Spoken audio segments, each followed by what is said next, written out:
కన్యా రాశి. ఈ రాశి వారు తాము ఆచరించే కార్యక్రమాలలో స్వప్రయోజనాలను దూరంగా పెట్టడం వలన ఎక్కువ గౌరవాన్ని పెంపొందించుకోగలుగుతారు. మీరు తీసుకునేటువంటి నిర్ణయాలే ఇతరులకు మేలు చేసేవిగా ఉంటుంటాయి. విద్యార్థులు కొంత విద్యాపరంగా శ్రద్ధ చూపించాల్సినటువంటి అవసరం ఉంది. శ్రీ హయగ్రీవాయ నమః అనే నామాన్ని జపించుకోవడం వలన ఆ శక్తి పెరుగుతుంది. అలాగే పిల్లలు పరీక్ష రాసేటువంటి సందర్భంలో తల్లిదండ్రులు ముఖ్యంగా ఈ శ్రీ హయగ్రీవాయ నమః అనే మంత్రాన్ని ఆ 3 గంటలు జపించడం ద్వారా పిల్లల్లో విద్యాసక్తి పెరుగుతుంది. అలాగే మార్కులు అధికంగా వస్తాయి. అలాగే ఆ విషయం బాగా గుర్తుంటుంది. అలా పలు విధాలైనటువంటి ప్రయోజనాలను పొందవచ్చు. శ్రీదత్త శరణమమ అనే మంత్రాన్ని జపించుకోవడం ద్వారా సరైన ప్రణాళికలను మనం అమలు చేసేటువంటి అవకాశాన్ని భగవంతుడు ఇస్తాడు. ఆరోగ్యపరంగా కూడా మెరుగైన సేవలను అందించడానికి అవకాశాలు ఉంటాయి. ముఖ్యమైనటువంటి కార్యక్రమాల్లో మనకు కానీ ఇతరులకు కానీ ఏదైనా అనారోగ్యాలతో బాధలు కలుగుతున్నట్లయితే ఆ అనారోగ్య బాధలు తొలగించుకోవడం కోసం క్రీం అచ్యుతానంత గోవింద అనే నామాన్ని వారు జపించడం మంచిది, మీరు కూడా జపించడం మంచిది. ముఖ్యమైన విషయం ఏంటంటే ఎవరైతే ఇతరుల నిమిత్తమై ఇతరుల యొక్క ఆరోగ్య నిమిత్తమై జపాలు చేస్తారో వారికి స్వప్రయోజనాలు సిద్ధించడంతో పాటుగా మరెన్నో ప్రయోజనాలని పొందేటువంటి అవకాశం ఉంటుంది. అందులో విద్యార్థులు నూతన విషయాలను స్వీకరించగలుగుతారు, గ్రహించగలుగుతారు.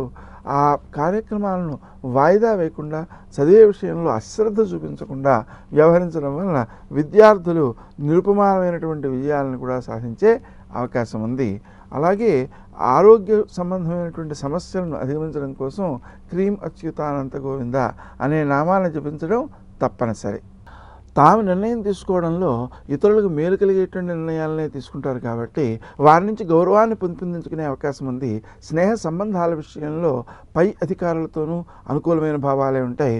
రాజకీయ నాయకులతోనూ అనుకూలమైన భావాలు ఉంటాయి. కాబట్టి వాటిని సద్వినియోగం చేసుకుంటూ కార్యక్రమాలను మీకు అనుకూలంగా మలుచుకునేందుకు తగిన సమయంగా దీన్ని గుర్తించాల్సిన అవసరం ఉంది. ఆరోగ్య విషయంలో మాత్రం ప్రత్యేక శ్రద్ధతో సమయపాలన చేస్తూ ఔషధాలను స్వీకరించడం అనేటువంటి విషయాలలో శ్రద్ధ చూపించడం చాలా మంచిది, మేలు కలుగుతుంది.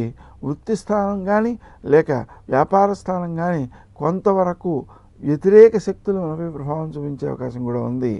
ఆ అవకాశాలను మనం అధిగమించడం కోసం ప్రయత్నించాల్సిన ఆవశ్యకత ఎంతైనా ఉంది. విద్యార్థులు మాత్రం పరీక్ష రాసే సమయంలో తల్లిదండ్రులు శ్రద్ధ వహించి శ్రీ హయగ్రీవాయ నమః అనే నామాన్ని అధికంగా జపించడం వలన పిల్లల్లో అధికమైన ఆత్మవిశ్వాసం, అలాగే ఆర్థిక ప్రయోజనాలను పొందే నేర్పు మొదలైనటువంటివి ఎన్నో సిద్ధించే అవకాశం ఉంది. కాబట్టి ఆ వ్యక్తులు తాము ఆచరించేటువంటి కార్యక్రమాలను సకాలంలో పూర్తి చేయడం కూడా ముఖ్యము అని గుర్తించి వ్యవహరించాల్సిన ఆవశ్యకత ఉంది. గోచార ఫలితాలు వింటూ ఉన్నవారు, వాటిలో మంత్రాలు జపిస్తున్నవారు తాము ఆ ప్రయోజనాలను పొందుతున్నట్లుగా మనకు ప్రకటనలో ఇచ్చినటువంటి ఫోన్ నెంబర్కి ఫోన్ చేయడం లేదా ఆ ఈమెయిల్ ఐడికి సమాధానం రాయడం లాంటివి చేస్తున్నారు. దానికంటే మనకు ఆ ప్రోగ్రామ్కి క్రింది భాగంలో ఉండేటువంటి కామెంట్లో కనుక మీరు రాసినట్లయితే చూసిన వారందరూ కూడా దాన్ని ఆచరిస్తారు. దాన్ని చూసి ఇంకా ఉత్తేజాన్ని పొంది ఇంకా ఎక్కువ మంది ఆ మంత్రాల ద్వారా ప్రయోజనాలను పొందగలుగుతారు. అందుకని ఆ విధంగా మీకు మనవి చేస్తాను.